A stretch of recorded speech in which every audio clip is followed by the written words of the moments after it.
Hello guys welcome back. हमारा चल रहा था राष्ट्रपति के पावर के बारे में, जिसमें मैंने 1 से लेके 5 तक जो भी इम्पोर्टेंट है ना पावर, मैंने उसको कवर कर दिया था। जिसमें पहला था आपका एग्जीक्यूटिव पावर, कार्यपालिका शक्तियाँ। एक था आपका लेजिस्लेटिव, विधायिका पावर। थर्ड था आपका फाइनेंशियल पावर, वित्तीय शक्तियाँ। चौथा आपका था डिप्लोमेटिक पावर, जिसको बोलते हैं कूटनीतिक, या फिर हम उसको बोल सकते हैं राजनयिक भी बोल सकते हैं। एक आपका था मिलिट्री पावर, जिसको बोलते हैं सैन्य शक्तियाँ। 5 पावर के बारे में मैंने कवर कर दिया है। अब देखेंगे पावर 6 से लेके पावर 10 तक। उसके अलावा और भी कई सारे पावर है जिसको हम आगे देखेंगे, जैसे वीटो पावर हो गया ना, हम उसको आगे देखेंगे। चलिए हम देखते हैं 6 पे। हम इसको बोलते हैं शिक्षा संबंधी अधिकार। मतलब राष्ट्रपति साहब के पास ये भी पावर है कि शिक्षा को लेके भी ना कई सारा यूनिवर्सिटी खुद से खोल सकें। अब देखिए, हर एक राज्य के पास अपना होता है ना खुद का यूनिवर्सिटी, जिसको बोलते हैं विश्वविद्यालय पढ़ाई के लिए। अब भारत देश के पास भी खुद का अपना होता है यूनिवर्सिटी कई सारा, जिसमें भारत के हर एक बच्चे एडमिशन ले सकते हैं। वो आता है इसी राष्ट्रपति के अंदर आता है। इसको बोलते हैं सेंट्रल यूनिवर्सिटी, केंद्रीय विश्वविद्यालय। इसमें सबसे बेहतर आपको नाम मिलेगा JNU, जिसको बोलते हैं जवाहरलाल नेहरू यूनिवर्सिटी, आपको दिल्ली मिल जाएगा। ठीक है, ये काफ़ी फेमस भी है ना। ऐसे करते करते कई सारा आपको यूनिवर्सिटी मिल जाएगा पूरे इंडिया में, जो हमारे राष्ट्रपति साहब के अंदर काम करते हैं। जैसे मान लेते हैं BHU, Banaras Hindu university, AMU, Aligarh Muslim university. ये दोनों आपको मिलेगा यूपी में, ये आपको दिल्ली मिलेगा। इसके अलावा भी ना एक था आपका नॉर्दर्न हिल्स यूनिवर्सिटी, आपको मेघालय मिल जाएगा। एक था आपका हैदराबाद यूनिवर्सिटी, वो आपको मिल जाएगा तेलंगाना मिल जाएगा। आपको कई सारा मिल जाएगा यूनिवर्सिटी। हर एक के हेड हमारे राष्ट्रपति साहब ही होते हैं। लेकिन क्या ये संभव है? यूनिवर्सिटी है हैदराबाद में, यूनिवर्सिटी है मेघालय में, यूनिवर्सिटी एक तो चलिए दिल्ली में चलिए मैनेज कर लेगा, यूनिवर्सिटी आपका यूपी में। क्या दिल्ली में राष्ट्रपति साहब बैठ के हर एक को कंट्रोल कर सकते हैं? इतना आसान तो होगा नहीं। तो वो क्या करते हैं, बोलते ठीक है एक एक आदमी को ना हर एक यूनिवर्सिटी के लिए हेड बना के भेज देते हैं, और हर एक हेड के ना सबसे हेड वो खुद होते हैं। तो जो होता है ना, जैसे मान लेते हैं एक यूनिवर्सिटी मान लेते हैं हैदराबाद में है, उसका जो हेड होगा वो कहलाएगा कुलपति। दिल्ली में जो यूनिवर्सिटी है उसका हेड होगा, उसका भी कहलाएगा कुलपति। ऐसे करते करते हर एक केंद्रीय विश्वविद्यालय का अपना अपना हेड, हम जिसको बोलेंगे कुलपति, और हर एक कुलपति का हेड हमारा कहलाता है कुलाधिपति, जिसको बोलते हैं राष्ट्रपति साहब। ठीक है ना, ऐसे करते मैनेज। तो बोलेंगे ठीक है, हर एक विश्वविद्यालय के लिए रहेगा अपना वाइस चांसलर, जिसको बोलेंगे कुलपति, और उसके हेड कौन कहलाएंगे? हमारे हेड चांसलर बोल दीजिए, या कुलाधिपति बोल दीजिए, या हमारे राष्ट्रपति साहब बोल दीजिए। यही सब कुलपति अपने अपने यूनिवर्सिटी का रिकॉर्ड मतलब लेके राष्ट्रपति साहब को रिपोर्ट करता है, देखिए इस यूनिवर्सिटी का यह हाल है। ठीक है ना। अब अगर जैसे राष्ट्रपति साहब हो गए वो पूरे देश के लिए काम कर रहे हैं, वैसे हमारे राज्य के गवर्नर हो गए ना, वो पूरे राज्य के लिए काम करते हैं। तो वो भी चलाते हैं खुद का यूनिवर्सिटी ढेर सारा। तो हमारे राज्य में भी ना कई सारा यूनिवर्सिटी होता है। जैसे हम बिहार की बात करें, बेसिकली यह LNMU, इसको बोलते हैं ललित नारायण मिथिला यूनिवर्सिटी। अच्छा यूनिवर्सिटी है ना। और एक आपका था पटना यूनिवर्सिटी। ठीक है, और ऐसे करते करते कई सारा आपको यूनिवर्सिटी मिल जाएगा। ठीक है, बिहार में भी। इसके हेड कौन होंगे? इसके हेड हमारे राज्य के राज्यपाल होंगे, गवर्नर साहब होंगे। लेकिन जो हमारे गवर्नर साहब बैठे हुए हैं पटना में, क्या ये पॉसिबल है पूरे बिहार में जितना भी यूनिवर्सिटी सबको कंट्रोल कर ले? तो बोलेंगे ठीक है, हम भी वैसे करते कॉपी, जैसे राष्ट्रपति साहब करते हैं। हर एक यूनिवर्सिटी में क्या किसको भेजेंगे? कुलपति को भेजेंगे, और सबका हेड हम रहेंगे राज्यपाल। तो बाकी सब क्या कहलाएगा? Vice chancellor. वाइस चांसलर किसी यूनिवर्सिटी का हेड होता है, और जो चांसलर आपका हो गया वो बाकी पूरे यूनिवर्सिटी को मिला के, या बोल दीजिए सब वाइस चांसलर को मिला दीजिए, उसका हेड हमारे राज्यपाल साहब हो गए। दोनों का लगभग सेम ही तरह के काम होता है, बस ये पूरे भारत के लिए और राज्यपाल हमारे देश के लिए। अगर किसी पर्सन को इस कॉलेज से इस यूनिवर्सिटी से अगर मिलेगा ना गोल्ड मेडल, तो हमारे राष्ट्रपति साहब खुद से आएंगे देने के लिए। और अगर इससे मिलता है ना गोल्ड मेडल, तो हमारे राज्यपाल साहब जाएंगे उसको देने के लिए, खुद से उसको पहनाएंगे भी, लो तुम बहुत अच्छे बच्चे हो। ठीक है, तो मेरी बात समझ गए। अब बात करते 7, जिसको बोलते विवेकाधिकार। नाम से ही मालूम हो रहा है कि विवेक मतलब बुद्धि। ये अपने कभी कभी बुद्धि का भी इस्तेमाल कर सकते हैं।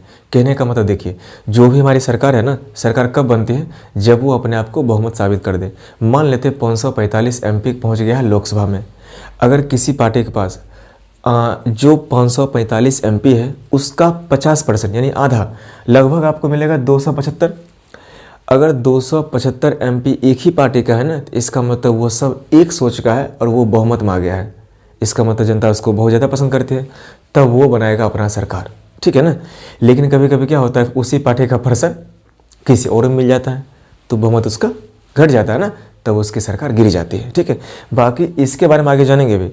मेरे कहने का मतलब सिंपल यह है कि अगर किसी की सरकार गिर जाती है, किसी भी पार्टी की अगर सरकार गिरती है ना, तो राष्ट्रपति साहब क्या सोचेंगे, सरकार गिर गई है, काम कैसे चलेगा। एक काम करते हैं ना, हम बुद्धि का इस्तेमाल करते हैं और एक व्यक्ति को ना हम खुद से क्या बोलेंगे, तुम बन जाओ PM, क्योंकि सरकार गिर चुकी है, PM तो किसी काम करेगा नहीं। लेकिन राष्ट्रपति साहब अपने बुद्धि का इस्तेमाल करके एक व्यक्ति को खुद से PM बना भी सकते हैं और उसको बोल देंगे 30 दिन के अंदर जल्दी से जल्दी तुम अपना बहुमत साबित कर दो, मतलब कम से कम इतना MP लेके आओ। अगर नहीं होगा ना तो जल्दी जाके किसको बोलेंगे, EC को बोलेंगे। EC कहने का मतलब इलेक्शन कमीशन, निर्वाचन आयोग का जाके बोलेगा देखो सरकार गिर चुकी है, तब तक टेम्पररी बेसिस पे ना हम एक को PM बना दिए हैं और तुम 6 महीना के अंदर जल्दी से फिर से लोकसभा का चुनाव करवाओ। अगर सरकार गिरती है तो उनके पास 2 ऑप्शन है। पहले क्या होगा कि ठीक है उस व्यक्ति को बोल देंगे अपना जल्दी बहुमत साबित कर दो, अगर नहीं कर पाओगे ना तो हम फिर से चुनाव करवा देंगे दोबारा। किसको बोल के, EC को बोल के, और अपने मन से किसी को भी PM बना सकते हैं। इतनी बात समझ गए। और वो PM टेम्पररी है, अगर साबित कर दे अपने आप को ना तो परमानेंट भी बन सकता है। परमानेंट नहीं मतलब 5 साल के लिए, ठीक है। चलिए अब बात करते हैं यहाँ पे 8 की, इसको बोलते हैं विशेषाधिकार, स्पेशल पावर। इनके पास कुछ खास पावर भी होता है ना। आप ऐसे खुद सोचिए, जो हमारे राष्ट्रपति साहब है ना, हमारे देश के सबसे पहले व्यक्ति होते हैं। इसका मतलब हर एक पर्सन को रिस्पेक्ट देना ही पड़ेगा। हम इनको मान के चलते कि आप देश के सबसे एक बहुत सर्वश्रेष्ठ व्यक्ति हैं, है ना। तो क्या आप चाहिएगा कि ठीक हम उनको किसी गलती के लिए अरेस्ट कर दें, अरेस्ट कर ले? अच्छा नहीं लगता है ना। कर सकते वो अलग बात है, लेकिन क्या करना चाहिए आपको, क्या लगता है? ठीक है एक इंडिया हमारा कंट्री है, उसके सबसे एक हेड व्यक्ति है, अब वो भी इंसान है ना, मिस्टेक से कोई ना कोई गलती कर ही सकते हैं। लेकिन हम उनको फिर से वहाँ पे बिठा दिए कुर्सी पे, हेड बोल दिए, और जहाँ कुछ गलती की ना घसीट के सीधे रोड पे लेके चले आए। कैसा बनेगा इमेज हमारे इंडिया का? इसलिए बोलते ठीक है आप सबसे बेस्ट है ना, मतलब पोस्ट की बात करते तो हम आपको गिरफ्तार नहीं कर सकते हैं। इनको प्रेसिडेंट को कोई भी व्यक्ति गिरफ्तार नहीं कर सकता। उसके बाद फौजदारी मुकदमा IPC कहने का मतलब इंडियन पिनल कोड। आप इन पे FIR, आप इन पे केस नहीं कर सकते हैं। क्यों नहीं केस कर सकते? क्योंकि इनके पास एक अधिकार ये भी होता है कि वो किसी मुजरिम को ना माफ़ कर सकते हैं। अगर हम इन पे केस करते हैं तो बोलेंगे ठीक है हाँ अपने आप को माफ़ कर लिए तो बच जाएंगे ना, तो इनके ऊपर केस करने का कोई मतलब बनता भी नहीं है। एक अच्छे पोस्ट पे हैं तो गिरफ्तारी करना भी नहीं चाहिए। हाँ लेकिन उनके ऊपर दीवानी मुकदमा लगा सकते हैं। मान लेते ठीक है दिल्ली में बैठे हुए हैं, लेकिन पता चला क्या कि ठीक है वो नीचे नीचे एक कांड कर रहे हैं, किसी का ज़मीन हड़प लिए हैं, किसी का पैसा बैठ के खा गए हैं। इस केस में हम उनके ऊपर FIR कर सकते हैं। उस केस में इसको बोलते हैं दीवानी मुकदमा। तुम क्या बोल सकते हैं, उनको ना गिरफ्तार कर सकते हैं, ना उन पे फौजदारी मुकदमा पुलिस केस भी नहीं कर सकते। हाँ उन पे दीवानी मुकदमा हम चला सकते हैं जब वो पैसा खा लें किसी का, या फिर किसी का वो ज़मीन हड़प ले। तो ऐसा केस आज तक ऐसा हुआ नहीं है कि उतना सैलरी उनको मिल ही जाता है, तो क्या ज़रूरत पड़ता है किसी का वो पैसा खाएंगे, है कि नहीं। लेकिन ये हमारा एक प्रोविज़न है। चलिए 8 समझ गए। 9 हमारा कहता है ठीक है इनके पास राइट है किसी को माफ़ भी कर सकते हैं। माफ़ मतलब पार्डन पावर। कोई पर्सन अगर मान लेते किसी ढंग का क्राइम किया है, कोई गलती किया हो, तो कहाँ जाएगा? जेल जाएगा ना, ऑब्वियस सी बात जाना भी चाहिए। अगर मान लेते हैं कोर्ट, चाहे हाई कोर्ट हो चाहे सुप्रीम कोर्ट हो, अगर ये बोल दिए ना कि तुमको उम्र कैद हो गया है, तो अब उसके पास बचाने वाला कोई है नहीं। अब हो सकता है फिर से डाले अर्जी कोर्ट में जाके, एक बार फिर से विचार कीजिए। लेकिन जज एक बार बोल दिया कि नहीं अब तुम रहोगे तो रहोगे, अब उसको कोई है बचाने वाला? कोई नहीं है। अब उसके पास सिर्फ एक ही व्यक्ति आ सकता है बचाने के लिए, वो है हमारे राष्ट्रपति साहब। उनके पास पावर होता है कि वो किसी भी व्यक्ति को ना माफ़ कर सकते हैं। और माफ़ी भी 3-4 ढंग का मिलता है। पहला होता है इसको बोलते हैं पूर्णतः माफ़ी, मतलब किसी व्यक्ति को पूरी तरह से बोल देंगे तुम छूट जाओ, तुमको जेल से निकाल दिया जाएगा, चाहे तुम कितना भी क्राइम किया ना क्यों ना किया हो, तुमको माफ़ कर देते हैं। तो वहाँ पे जाकर पूर्णतः माफ़ी मिल जाएगी। वो व्यक्ति रहेगा जेल में, उसके जो रिश्तेदार वो चिट्ठी लिख के भेजेंगे राष्ट्रपति साहब के पास, प्लीज़ मेरे बच्चे को माफ़ कर दीजिए, इससे गलती हो गई है, आगे नहीं सुधार, मतलब आगे नहीं गलती करेगा। तो उस केस में उनको पूर्णतः माफ़ी भी दिया जा सकता है, ठीक है। उसके बाद हमारा आता है लघुकरण। इसका लघु का मतलब क्या था? छोटा करना। एक होता प्रकृति, एक होता समय। मान लेते किसी व्यक्ति को मिला कठोर सजा, एक को मिला नॉर्मल सजा, ठीक है तुम जाके सिर्फ जेल में रहोगे, काम करोगे, खाओगे पियोगे। दो ढंग का हो गया ना, एक कठोर एक नॉर्मल, ये इसका प्रकृति हो गया। एक आपका समय होता है, किसी को मिला 5 साल के लिए, किसी को मिलेगा 6 साल के लिए, ये आपका समय हो गया। राष्ट्रपति साहब अगर ये चाहे तो किसी के सज़ा की ना प्रकृति कम कर सकते हैं, मतलब लघु कर सकते हैं। मान लेते किसी व्यक्ति को फांसी पड़ने वाला है, कोर्ट बोल दिए तुमको फांसी पड़ेगा। अब उसके गार्जियन मैसेज किए, चिट्ठी लिख दिए किसके पास, राष्ट्रपति साहब के पास, बोले माफ़ कर दीजिए। अब मान लेते उनका दिल पिघल गया, बोले ठीक है तुम इतना ख़राब क्राइम किए हो तो माफ़ी तो नहीं दे सकते हैं, लेकिन ये काम करते हैं, तुमको फांसी नहीं देंगे, हम तुमको उम्र कैद दे देंगे। तो क्या बोल सकते, उसका सज़ा का प्रकृति कम हो गया। इसी को बोलते हैं लघुकरण। इसमें क्या होता है कि सज़ा की प्रकृति को सिर्फ कम कर दिया जाता है। कौन करते हैं, राष्ट्रपति साहब। एग्जाम्पल देखिए, अगर किसी को फांसी पड़ा है तो हो सकता है उसको उम्र कैद दे के जेल में उसको सजा दो, लेकिन मारो मत, ये इसका प्रकृति कम हो गया। एक आपका होता है परिहार। परिहार में क्या होता है, सिर्फ सज़ा कम करेंगे, आपका प्रकृति वही रहेगा। अगर मान लेते किसी पर्सन को कठोर सज़ा मिला है कि तुमको, मान लेते हैं तुमको खूब काम भी करना पड़ेगा, तुमको पैसे भी कम मिलेंगे, तुमको मार भी डेली पड़ेगी और तुमको 10 साल का जेल मिला हुआ है, ठीक है। अब मान लेते वो व्यक्ति चिट्ठी लिखेगा, उसके गार्जियन लिखेंगे। अब जब उसका न्यूज़ मिलेगा उसको क्या बोलेगा, ये व्यक्ति बहुत कमीना टाइप का था, एक काम करो इसको सिर्फ समय कम कर दो, लेकिन उतना ही टॉर्चर करो जितना पहले करोगे। अब बोलेगा ठीक है, ऐसे तुम 10 साल तक मार खाते ना, अब तुम सिर्फ 5 ही साल तक मार खाओगे, सिर्फ तुम्हारा समय कम करेंगे लेकिन तुमको मार उतना ही पड़ेगा। इसी को बोलते प्रकृति नहीं बदलेगा, लेकिन सिर्फ सज़ा का समय कम कर देंगे। लेकिन ये परिहार आप फांसी में लगा सकते हैं। ऐसा हो सकता है जैसे मान लेते फांसी पड़ने वाला है, अब प्रकृति तो बदलेंगे नहीं, मतलब फांसी पड़ेगा, और क्या बोलते राष्ट्रपति साहब, इसको न सिर्फ देना 2 मिनट के लिए फांसी। ऐसा हो सकता है, फांसी है तो ख़त्म हो जाएगा सीधे के बारे में, इसमें समय का कोई लेना देना होता ही नहीं है। तो परिहार कभी भी फांसी के केस में लगता ही नहीं है। अगला हमारा क्या होता है, इसको बोलते विराम। विराम कहने का मतलब रोक देना, सिंपल सी बात है। अगर मान लेते किसी मुजरिम की तबीयत अंदर में ख़राब हो गई तो राष्ट्रपति साहब चाहेंगे ना तो उसको रोक देंगे, ठीक है काम करो, तुम पहले इसको इलाज करवा लो, तब तक इसको सज़ा नहीं मिलेगी, जब तुम ठीक हो जाओगे ना तब तुमको फिर से मिलेगी सज़ा। या हो सकता है कोई महिला हो, उसका तबीयत खराब हो, या हो सकता है वो प्रेग्नेंट हो, तो उस केस में महिला को भी जेल से छोड़ दिया जाता है कुछ दिनों के लिए। जब वो ठीक हो जाएंगे ना तो फिर से उसको पनिशमेंट मिलेगा। इसमें सिर्फ इस केस में ना उसको थोड़ी देर के लिए राहत मिलता है, लेकिन सज़ा तो मिलेगी। इसको बोलते विराम लगाना। उसके बाद देखिए इसको बोलते परविलंबन। इसका सिंपल मतलब होता है टेम्परेरी बेसिस पे रोक देना। मान लेते हैं राष्ट्रपति साहब कहीं पे जाने वाले हैं, जाने वाले फ्रांस, उस टाइम अगर किसी का उनको चिट्ठी मिलेगा कि मुझे माफ़ कर दीजिए, तो क्या उनके पास टाइम है, सब काम छोड़ के वही पढ़ेंगे? बोलेंगे देखो अभी मेरे पास टाइम नहीं है, हम चिट्ठी यहीं पर रख देते हैं, हाँ लेकिन तब तक तुमको ना थोड़ी देर के लिए छोड़ देते हैं, लेकिन जब आएंगे ना वापस तब चिट्ठी पढ़ेंगे तुम्हारा।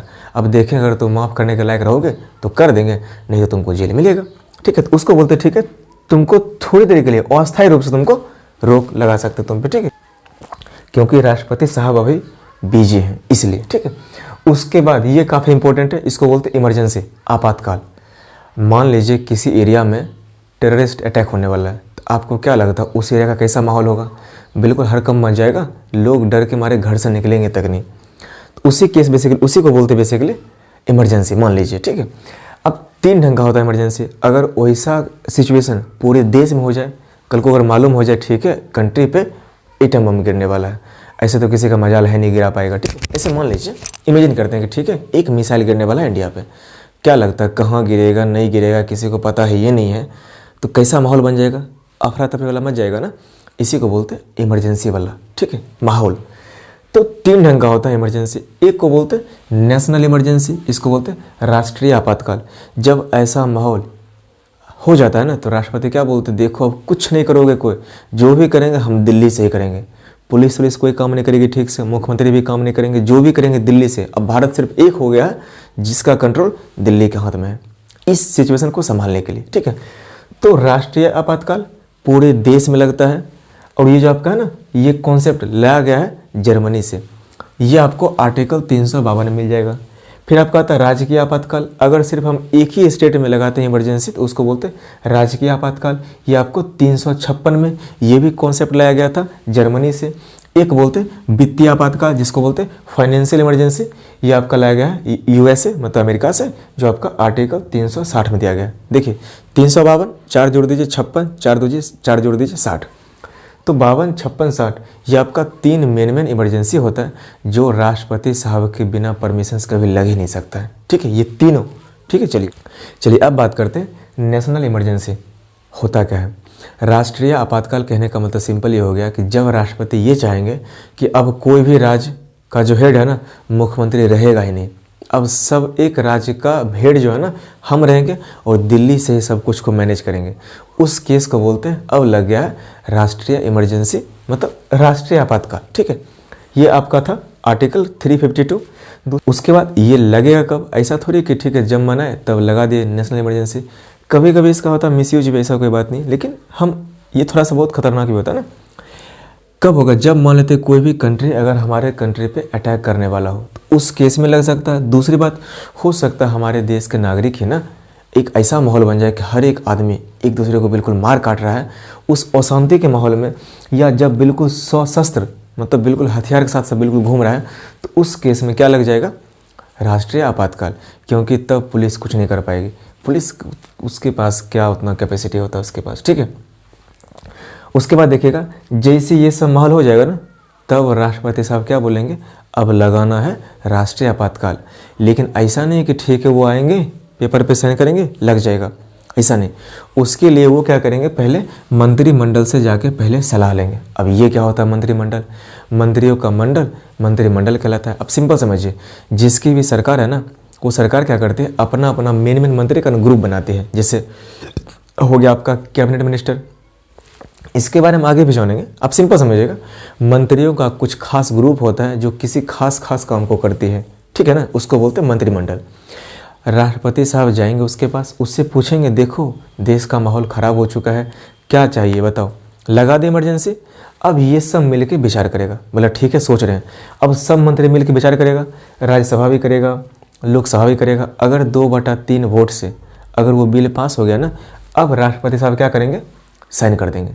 अब जैसे साइन हो जाएगा ना, अब लग जाएगा राष्ट्रीय इमरजेंसी, मतलब राष्ट्रीय आपातकाल।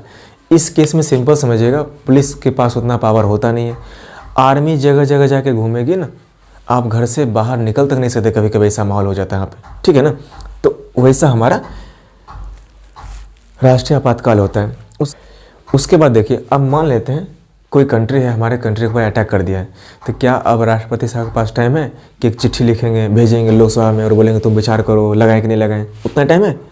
तब राष्ट्रपति साहब अपने मन से तो लगा भी सकते हैं और फिर बोल देंगे उसको कि देखो इमरजेंसी लगा दिए हैं, तुम्हारे पास 30 दिन का टाइम है, विचार कर लो, लगे रहने दे या फिर हटा दे। अब अगर वो 2/3 साइन से ना पास कर दिया, वोट से पास कर दिया, तब जाके वो इमरजेंसी लगातार 6 महीने तक रहेगा। नहीं करेगा तो कैंसिल हो जाएगा।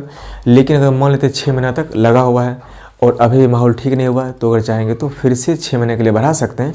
लेकिन फिर से एक बार पूछना पड़ेगा संसद को, संसद में जाके कि देखो हम 6 महीने के लिए फिर से बढ़ा रहे हैं। अब फिर से अगर 2/3 वोट से वो लोग पास कर दिए, लोकसभा भी राज्यसभा भी, तो फिर से अगले 6 महीने के लिए इमरजेंसी लग जाएगा। अब ये तब तक लगता रहेगा जब तक देश का हालात ठीक नहीं हो जाता। तो क्या मेरी बात यहाँ तक समझ पाए आप? ठीक है। उसके बाद देखिए यहाँ पे जैसे ये घोषणा हो गया ना, जैसे घोषणा हो जाएगा मतलब लग जाएगा ना, तो राज्य सरकार किसी काम की नहीं रहेगी, किसी मुख्यमंत्री के पास उतना अब पावर नहीं रहता है। ठीक है, सीधा दिल्ली से मैनेज होता है सब कुछ, राज्य के पास कोई बजट नहीं आएगा। अब मर्जी है दे भी सकते हैं हमारे राष्ट्रपति साहब, नहीं भी दे सकते, सब कुछ वहीं से होगा मैनेज। तो न राज्य का बजट की बात छोड़ दीजिए। उसके बाद राज्य सूची का कानून, देखिए हमारे पास 3 ढंग का होता है कानून। एक होता है राज्य सूची, एक होता है संवर्ती सूची, एक होता है संघ सूची। संघ सूची में सिर्फ भारत की सरकार बनाएगी कानून, राज्य सूची में सिर्फ राज्य की सरकार बनाएगी कानून, और एक होता है आपका संवर्ती, उसमें दोनों सरकार मिलकर भी नियम बना सकती है। ठीक है, अगर ये लग गया ना इमरजेंसी, तो राज्य सूची का कानून काम नहीं करेगा। अब जो भी बनेगा कानून वो सिर्फ बनेगा दिल्ली से, बिहार कुछ नहीं कर सकता उसके अलावा। आर्मी हर जगह घूमेगी, अब जो वो बोलेगी ना हमको वो करना पड़ेगा। ठीक है ना। अब पुलिस का तो पावर लगभग छीन ही लिया जाता है, लेकिन कुछ कुछ काम उससे करवा सकता है। चलिए, उसके बाद जैसे घोषणा हो गया ना, आपका आर्टिकल 19 खत्म हो जाएगा। आर्टिकल 19 क्या बोलता है, ये हमारा मौलिक अधिकार है ना, बोलने की आज़ादी। तब जाके वहाँ पे जहाँ तहाँ जाके घूम नहीं सकते हैं आप, कहीं घूम नहीं सकते हैं ठीक से, आप कहीं बोलते हैं ना। ठीक है, जैसे आपका घोषणा हो गया ना, आपका अनुच्छेद 19 खत्म हो जाएगा। अनुच्छेद 19 क्या है, बेसिकली हमारा मौलिक अधिकार है। उसमें क्या लिखा गया, इसको बोलते हैं बोलने की आज़ादी। हम कहीं पे घूम सकते हैं, कहीं पे निवास कर सकते हैं, कहीं पे जाके ज़मीन खरीद सकते हैं, कहीं पे जाके बस सकते हैं, कहीं पे ग्रुप बना के बात कर सकते हैं। ये सब आज़ादी ख़त्म हो जाएगा।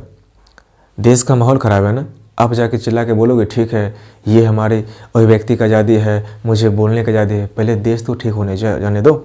इसलिए बोलता है जैसे आपका ये ख़त्म हो जाएगा ना, ऐसे अगर मान लेते भड़काऊ भाषण दे देगा तो माहौल ख़राब हो जाएगा ना। इसलिए बोलता है ठीक है अगर इमरजेंसी लग गया ना, आपका आर्टिकल 19 ख़त्म, लेकिन राष्ट्रपति साहब अगर चाह लेंगे ना तो मौलिक अधिकार सब खत्म कर सकते हैं, इस दोनों को छोड़ के, 20 को और 21 को। 20 क्या बोलता है, 20 आपका सिंपल बोलता है ठीक है आपके पास जीने की आज़ादी है, ठीक है ना।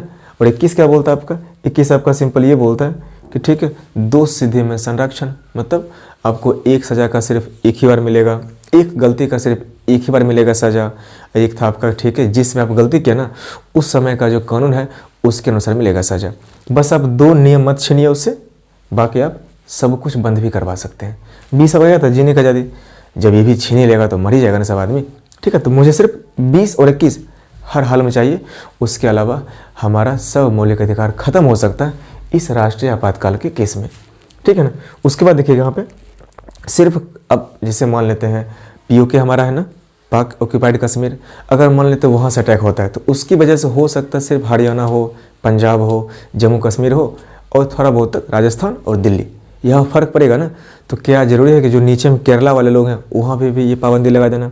बोलेगा ठीक है काम करते हैं, राष्ट्रीय आपातकाल क्या करते हैं हम सिर्फ इतने एरिया में लगाते हैं, पंजाब में, हरियाणा में और जम्मू कश्मीर में और दिल्ली में, इसके अलावा कहीं नहीं लगाएंगे क्योंकि बाकी सब ठीक है। तो वो किसी खास एरिया में भी लगा सकते हैं। जैसे पीओके वाला एग्जांपल दे दिया आपको, अभी तक हमारे इंडिया में 3 बार लग चुका है नेशनल इमरजेंसी। एक आपका लगा था 1962 जिसको बोलते हैं इंडो चाइना वार, जब चाइना हम पे अटैक किया था। 1971 इंडिया पाकिस्तान के बीच में जब बांग्लादेश को आज़ादी मिली थी। एक आपका था 1975 जब इंदिरा गांधी जी जो हमारे देश की पीएम थी उस वक्त ही लगाए थे राष्ट्रीय आपातकाल, ठीक है। अब देखेंगे कि राजकीय आपातकाल क्या होता है, फिर देखेंगे फाइनेंशियल वित्तीय आपातकाल बोल सकते हैं। एक आपका है वीटो पावर, फिर जाकर अल्टीमेटली हमारा राष्ट्रपति की सारी शक्तियाँ खत्म हो जाएंगी, खत्म नहीं होंगी, बेसिकली हमारा टॉपिक खत्म हो जाएगा, ठीक है। चलिए मुझे उम्मीद है आपको इसमें सीखने को मिला होगा। Thank you so much and good night.